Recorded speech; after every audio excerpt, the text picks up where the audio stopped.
Iginalaw ng guard ang kanyang magkabilang balikat bilang tugon sa katanungan sa kanya ni Nick. Hindi nasakop yun ang trabaho niya. Bastang alam niya ay may sumundong sasakyan dito at nakita niyang babaeng hinahanap nito sa loob ng sasakyan. Mukha namang okay silang mag-ina na bihis pa kung kaya naman hindi na siya nag-usisa sa kanila. Hindi ko po alam sir, pero may sumundo nga po sa kanilang sasakyan at base sa itsura nilang mag-ina, okay naman po sila. Kinataranta pa yun ni Nick. Sinususundong ibang tao sa asawa ng hindi niya alam. Mabilis niyang denial ang number ng kanyang mga magulang. Nagbabaka sakali na meron silang kinalaman sa pag-alis ng mga ito ng madaling araw.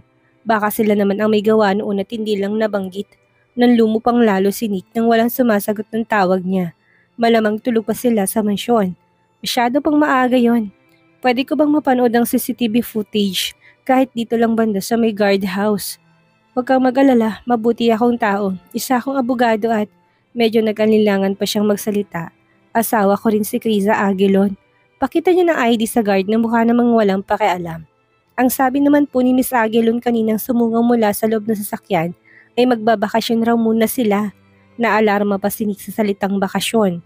May ikukumpirma lang ako sa CCTV. Pinagbigyan siya ng guard na mapanood ang footage. Agad niyang itinawag ang plate number ng sasakyang sumundo sa LTO kung saan ay may nakikilala siyang matasang posisyon upang malaman kung kanino nakapangalan na nasabing sasakyang iyon. Sumidipang kaba ni Nick nang malaman niyang hindi rehistrado ang sasakyan, kaya nila malalaman kung kanino yun. Fake ang plate number nito na gawa-gawa lang. Biglang pumasok sa kanyang isipan na baka nakidnap ang asawa, pero pinanghawakan niyang sinabi ng guard na umano'y sinabi ni Krista na magbabakasyon na muna raw sila. Ma'am, Dad, malalakas at halos gibay ng pintuan nakatok ni Nick sa silid ng kanilang mga magulang. Pagbalik niya ng mansyon, hindi siya mapapalagay hanggat hindi sila nakakausap tungkol sa bagay na yon. Buksan yung pintuan! Patuloy niya na halos marinig ang boses sa ibabang palapag. Pupungas-pungas na nagulat ang mag-asawa sa kalabog na yon. Saglit pa silang nagkatinginan bago tunguhin na yon. Nick, ano ba at ang... Mami, my wife is missing. Wala siya sa kanila. Galing ako dun ngayon at nakausap ko ang guard. Napanood ko rin ang CCTV footage sa my gate. May sumundo sa kanila. Kayo ba ni Dad ang may gawa? Kayo ba? Ano pinagsasabi mo? Tanong ng inang wala pa rin sa wisyo ng mga sandaling yon. Hindi pa niya maprosesong sinasabi ng anak. Sino naman ang susundo sa kanila? Hindi kami. Bakit namin sila ipapasundo? Hilot nito sa noot tagarang stress ang bungad. Shit, dapat talaga pinilit kong wag umalis sa bahay nila kahapon. Hindi sana ako ganito ngayon at hindi sila makakaalis. Kalmadong humikab lang sa gilyar na salit-salitang tinignan ng mag-ina na natataranta na. Hindi siya kinakabahan. Malaki ang tiwala niya kay Krisa na hindi ito basta aalis upang ipahamak lang ang sarili. Magaling itong mag-isip ng desisyon. Baka naman si Mando lang ang sumundo sa kanila. Hindi niyo kailangan magpanik. Humalma ka nga kayo. Paano kayo makakapag-isip niyo ng tama kung matataranta kayo? Umayos ka nga, Nick. Si Tito Mando, Dad, bakit naman niya gagawin yun?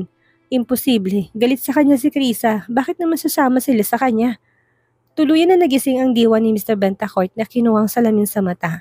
May punto nga naman ang anak niya, subalit may posibilidad din talaga ang kaibigan niya ang may pakana noon. Nang nagdaang gabi ay nakalimutan nga palang sabihin niya sa asawa at sa anak ng asawa ni Nick na si Chris ay ang anak na nawawala at matagal nang hinahanap ng kanyang kaibigang si Armando. Dahil yun sa problema ni Nick kung kaya hindi na niya nabanggit pa. Nick, ang asawa mo lang naman ang anak na matagal nang hinahanap ng Tito Mando mo. Ilang segundong naghang ang utak ni Nick.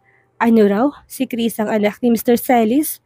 Hindi niya sukat akalain ang hinahanap pala nilang matagal na ay nasa harapan nila. Ano? Diyos kong mahabagin. Paano yung nangyari? Salasalambat ng problema ni Krisa, nakakaawa naman ang batang yun. Siguradong kapag nalaman niya yun ay mas lalo siyang magugulantang. Komento ni Mrs. Bentacourt na sumili na sa mukha ang pag-alala. Hindi niya ma-imagine kung anong magiging reaksyon ng manugang. Dahil kay Nelia na kinikilalang anak ni Mando, wala namang ibang nakakaalam sa tunay nilang relasyon kay Nelia. Tayo-tayo lang naman ang nakakaalam na ampon siya, hindi ba? Hindi yun alam ng publiko. Malamang kakamuhian niya ang malala si Mando dahil akalain niyang kapatid niya si Nelia. Hindi makapaniwalang dagdag pa ng ginang na napahawak na sa kanyang dibdib. Ngayon pa lang ay kumikirot na yon. Dumoble pang pag-aalala, lalo ni Nick. Pagdating pa naman kay Nelia, sobrang nag-freak out si Krisa na marahil ay dahil na rin sa pagbabago ng hormones nito. Nahigit na niya ang hininga. Kung sakaling malaman iyon ng asawa, ang hiling niya sana'y nasa tabi siya nang maiyakap niya ito nang mahigpit para hatian sa magiging sama ng loob niya sa bagay na to. Sandali, tawagan mo nga si Gilier, si Mando at tanungin mo. Ano ba naman to? Sumabay pa talaga siya. Kaya pala naroon siya kahapon. Problemado pong lalo ng ginang na halos lumabas ng mga wrinkles sa pangungunot ng kanyang noo. Anong plano niya? Sumabay sa problema ng manugang natin? Hindi na lang muna niya pinagpaliban. Bakit hindi mo agad sinabi sa amin, Gilier? Baka mamaya tinuloy pa rin ni Mando kaya piniling lumayas ni Krisa. Kilala mo ang kaibigan mo. Matagal na panahon na siyang naghahanap at naintindihan ko yon. Pero sana hindi na muna siya sumabay pa. Problemadong malalapang napahawak sa kanyang ulo si Nick. Hindi niya alam na hindi ama ni Chris ang kilala niyang ama nitong nawala. Wala siyang kaalam-alam. Ang buong akala niya ay madrasta lang niya ang hindi tunay na ama base sa pagiging close nila at pagmamahal dito ng asawa. Ngayon ay napagtanto niya na hindi pa pala niya gaanong kilala ang pagkatao ng asawa. Paano yung nangyari, Dad? Mom, parang ulap na lutang sa kawalan na tanong ni Nick sa mga magulang. Kahit na alam naman niya nang may hinahanap ng anak si Mr. Celis at sinahawakan niya rin ang case na yon. Tila ba nakalimutan niya tungkol sa paghahanap nito sa anak sa dami ng kanyang mga problema. Tinaas ni Gilier ang isang kamay upang mapigilan sa pagsasalitang mag-ina niyang kaharap. Nagre-ring ng phone number ng kaibigan sa kabilang linya. Hinihintay na lang niyang sagutin. Kung tinuloy nitong plano, marapat nang nasisihin niyang sarili dahil iniwan niyang kaibigan kahapon sa halip na matinong kausapin. Dala na rin kasi yon ang bukso ng damdamin sa matinding galit sa anak niya.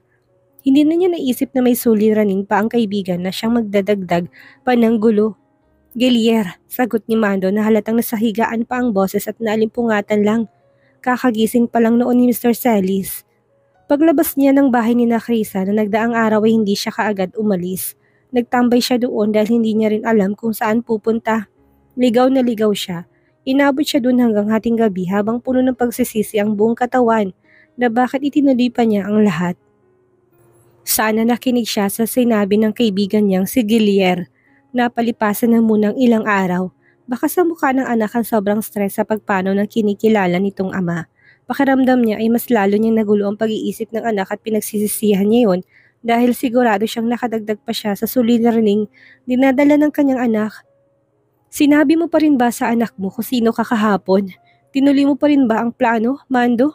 Mahinahon ang boses na tanong nito. Tuluyan na pabango na si Mando sa higaan, napakamot sa kanyang ulo.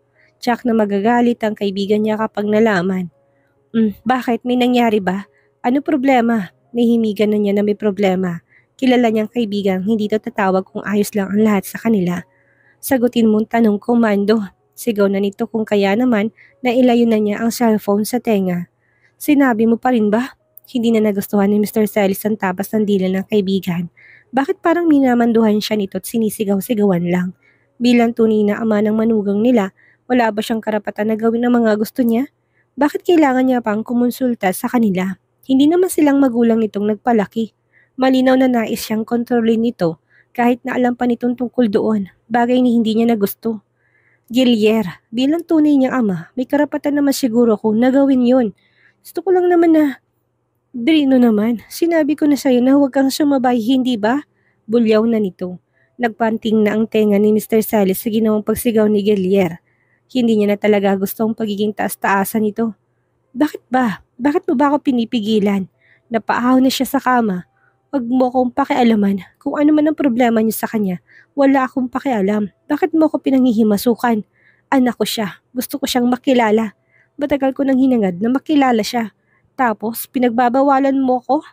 Puno ng hinanakit na litanya ni Mr. Celis. Hindi siya sang-ayon sa ginagawa siya nitong mangmang. May isip siya, may puso siya, at matagal nang hinintay niya ang pagkakataong iyon. Nakakalimutan mong anak ko siya. Anak kong pinag-uusapan natin na matagal ko nang hinahanap. Sandali nga, ano bang ginawa ng anak mo sa anak ko at ganyan na lang kayo kaproblemado? Si Nelia pa rin bang problema? O may iba pang ginawa si Nick sa anak ko, Guillermo? Napahilamos na sa mukha niya si Mr. Bentacourt. Naintindihan naman niyang kaibigan at hindi niya rin to tinatanggalan ng karapatan sa manugang. Ang pilit niyang pinapaintindi ito hindi nito kailangan sumabay. Dapat inayos na muna nila ang unang problema. Hinayaang lumipas bago nila kinausap ng masinsinan si Krisa. Kaso iba ang nangyari.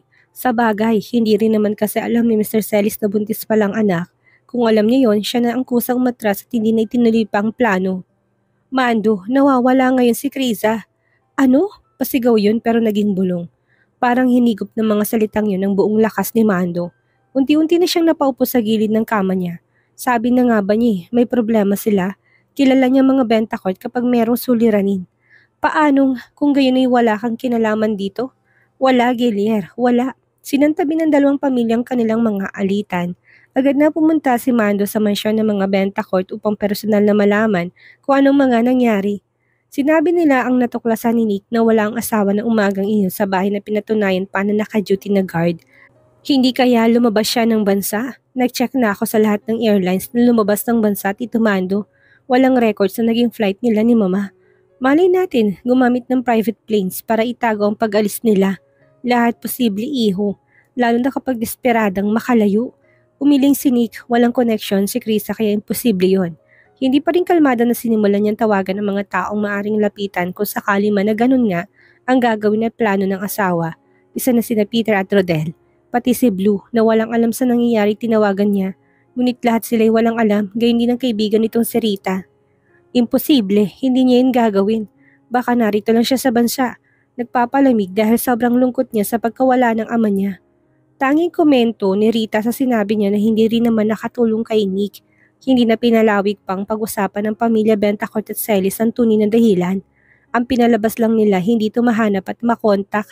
Kung hindi lang napigilan ni Nick ng ina na ire-report na niyang missing ang asawa sa mga pulis. Maghunos dili ka nga iho. Baka tamang kaibigan niya nagpapalamig lang. Hintayin natin siya na makumontak o bumalik. Hanggang kailan, Mommy? Hindi pwede. Hindi ako mapapalagay.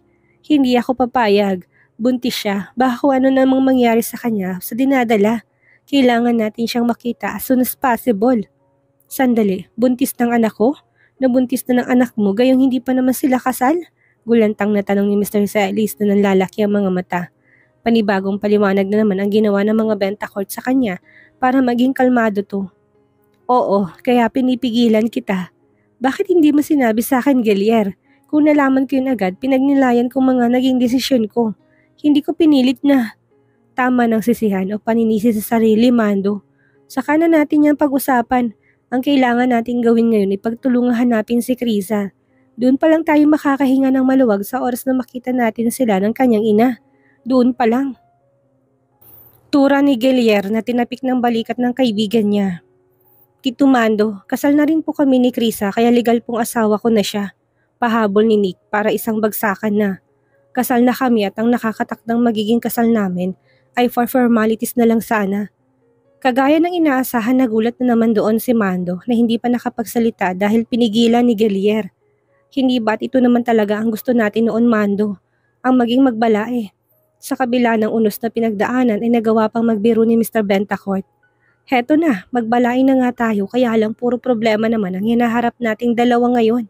Halakak pa nitong inakbayan na si Mando. Kapwa natawa ng magkaibigan. Hindi na rin nagsalita pa si Mando upang magreklamo. Lugi man sa pakiramdam niya dahil hindi napahirapan ang magiging asawa ng anak ay masaya pa rin siya. Pinuntahan ni Nick ang music center ng asawa. Susubukan niyang doon kumuha ng impormasyon. Hindi na nagulat ang mga naroon na hinahanap niya si Krisa. Marahil ay dahil alam nila kung saan ito pumunta, ngunit ni isa ay wala namang umaamin sa kanila. Panay lang ang iling nila sa tanong. Kung hindi niyo sasabihin sa akin, tatanggalan ko kayo ng trabaho. Hindi niyo ba alam na sa akin ang space na to at inuupahan lang? Pumili kayo. Pagbabanta ni Nick sa mga empleyadong kaharap niya. Tiklop ang dalawang tuhod na umamin ang kinausap ni Krisa. Ngunit hindi pa rin alam ni Nick kung nasan ito dahil wala silang lugar na masabi. Basta umano ang ibinili nito ay babalik din naman siya. Yun ang pinangahawakan ni Nick, gayon pa man hindi pa rin siya mapalagay. Kailangang makita niya ang asawa ng sarili niyang mga mata, saka pa lang siya doon mapapalagay. Positive sa mga umalis na private planes, lulan umano sina Vanja at Aguilon at ang asawa Monique.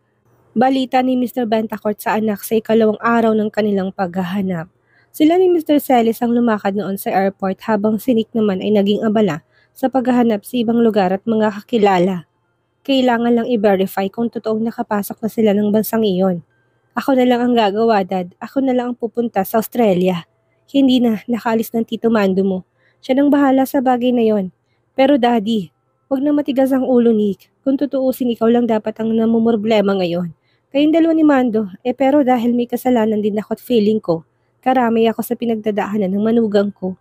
Kung kaya naman kailangan kong tumulong sa paghahanap sa kanila, hintay na lang natin ang sasabihin ng kanyang ama. Maghintay na lang tayo sa ibabalita niya. Huwag mo nang paguluhin pa ang sitwasyon. Pumirmi ka na lang muna. Napasinghap na si Mr. Celis na makumpirma niya na nasa bansa nga ang anak. Wala siyang planong hanapin ito doon kaya nang nais ng mga benta court. Ayos man ang kanilang samahan ng pamilya ng kaibigan, nakahanda siyang sawayin iyon ngayon nang dahil sa kapakanan ng kanyang anak. Hahayaan niya itong magliwaliw. Hahayaan niya makahinga kahit sandali at maging malaya dahil paniguradong hanapin tong pilit ni Nick sa bansa kapag nalaman itong naroon nga sila. Doon na lang siya babawi sa kawalan ng pagpapahirap niya noong manliligaw pa lang ito. Hindi man alam ng kanyang anak na isip niya na kapag hindi niya sinabi sa pamilya ng kaibigan ay walang manggugulo. Mananatili pa rin silang malaking nakakagalaw kung sama sila sulok ngayon ng Australia. Hindi siya naniniwalang nagpabayaan ito ang kanyang sarili at ang kanyang dinadalang bata, may sariling isip ng anak. Hindi niya ito pangungunahan sa kung anong gusto niyang gawin sa buhay at hindi man yun ito alam. Ano Mando, nandyan ba sila? Pumasok ba sila ng bansa? Wala sila dito, Gilier. Malamang pinapalabas lang nilang lumabas sila ng bansa tapos nariyan lang pala sila sa Pilipinas. Walang pumasok sa immigration gamit ang mga pangalan nila. Wala silang record dito. Ano? Imposible. Baka naman pinagtatakpan lang sila dyan. Napahagod na sa kanyang batok si Guillermo na tinignan ng anak na naghihintay na ng balita mula sa kanyang kaibigan. Akala niya ay may liwanag na sa paghahanap nila. Yun pala ay wala pa rin. Hindi pa rin pala ito matatagpuan. Wala nga sila dito. Hindi sila pumasok ng Australia. Paniguradong nariyan lang sila. Dad, ano sabi? Kulit ni Nick na kulang na lang ay agawin ng cellphone sa ama upang siya na makipag-usap kay Mr. Celis. Sandali. Taas ni Giliar ng kamay sa anak upang patahimikin to. Sigurado ka ba? Baka naman hula mo lang yan. Kausapin mo na nakausap kong mataas na personalidad ng airport para maniwala ka. Akala niyo nagloloko ako porket ama ko nang hinahanap natin. Sa tingin niyo pinagtatakpan ko siya? Gusto ko rin siyang mahanap, Guillermo. Siyempre, binayaran na ni Mr. Celis ang kausap na personalidad ng airport na nagkataon pang fan na fan niya. Kaya plus points na yon. Hindi siya nito binigo sa hiling. Gaya na sinabi ni Mr. Celis, pinanindigan niya na nakausap niyang Nick at ng kanyang ama, dumilim pang mundo ni Nick nang dahil dito. Unti-unting nabalot ng hamog ang utak niya. Kuya Nick, irit ni natin nang makitang tuluyang inubos ni Nick ang laman ng bote ng Chivas na kanyang nilaklak. Malakas ang tama ng alak na yun na puro at niyelo ay hindi niya nilagyan. Umayos ka nga, gosh naman Kuya Nick. Lumakas pang iyak ni Nick na sumabay sa malakas na tugtog ng bar. Kung kaya naman walang nakakahalata nito. Maya may dumating doon si Rodel at Peter nang dahil tinawagan to ni Nati. Sa halip na iuwi si Nick ng 2 kumag, kinainom pa nila ang kapatid niyang hanggang sa tuluyang halos maging patay lasing ng kapatid. Sabi ko sa inyo, kausapin niyo para tumigil lumaklak, hindi lasingin niyo na pang sobra. Tinawanan lang si Nati ng 2 lalaki dahil namumula ng mukha nito sa galit habang may mugtong mata. Ikaw, ano namang problema mo? Yung fiancé mo, ano? Si Peter na binalingan na si Nati upang asarin. Kahit kaibigan ko yun, hiwalayan mo na. Ginawa ka na ng tanga, hahabol-habol ka pa. Maganda ka, Nati. Maganda. Huwag mo nga akong pakialaman, Peter. Si Kuya Nick ang intindihin mo. Nasasakyan na sila at pauwi na ng mansyon upang ihatid ng magkapatid. Paniirap lang ang ginawa sa kanya ni Nati na walang planong kausapin ng matino tungkol sa kanyang winakasang relasyon kay Alex. Well, bahala ka na nga. Sinasabihan ka lang naman. Inismeran siya ni Nati, bigla na dong may naalala. Kasalanan mo rin Peter. Alam mo naman ang tungkol sa kanila, hindi ba? Bakit hindi mo binanggit? Oh, bakit nadamay ako? Depensa ng lalaki. Anong malay ko sa inyo? Maniniwala ka ba? Bulag na bulag ka kaya na pagmamahal mo sa kanyang napakalaki at wagas, hindi ba? Manahimik kayo, ang iingay nyo. Sigaw ni Nick na sa likod ng sasakyan at lunis sa alak. Iwan niyo ko dito, para kayong mga bubuyog. Bulong ng bulong. Tss, ang sakit niyo sa tenga. Si Rodel ang nagmamaneho at nakaunan si Nick sa hita ni Peter. Nakasama niya sa likod ng sasakyan. Nasa passenger seat naman si Nati na halos mabali ng leg kakalingon sa likod dahil kausap niyang naroong si Peter. Ikaw ang manahimik dyan, Kuya Nick. Napakalasenggo mo. Abot niya dito ng isang kamay na piningot lang ng isa nitong tenga. Ni hindi ko pa nga lang na-enjoy ang gabi. Langong-lango ka na. Panira, tinawa na lang muli ni na Rodel at Peter ang reaksyon ni Nick na parang lutang at tumingit lang doon. Labas tayo mamaya, Nati. Gusto mo? Balik tayo ng bar. Maaga pa naman eh. Tama lang, aya ni Peter na hindi pinansin ni Nati. Tinuloy natin ang naudot na kasiyahan mo nang dahil dito sa kapatid mong lasing. Patrick, tigilan mo ng kapatid ko kung ayaw mo ko maging kriminal. Sinik na muli na ikinatawa ng tatlo niyang kasama sa loob ng sasakyan. Dadaan ka na muna sa akin, wag si Nati, okay?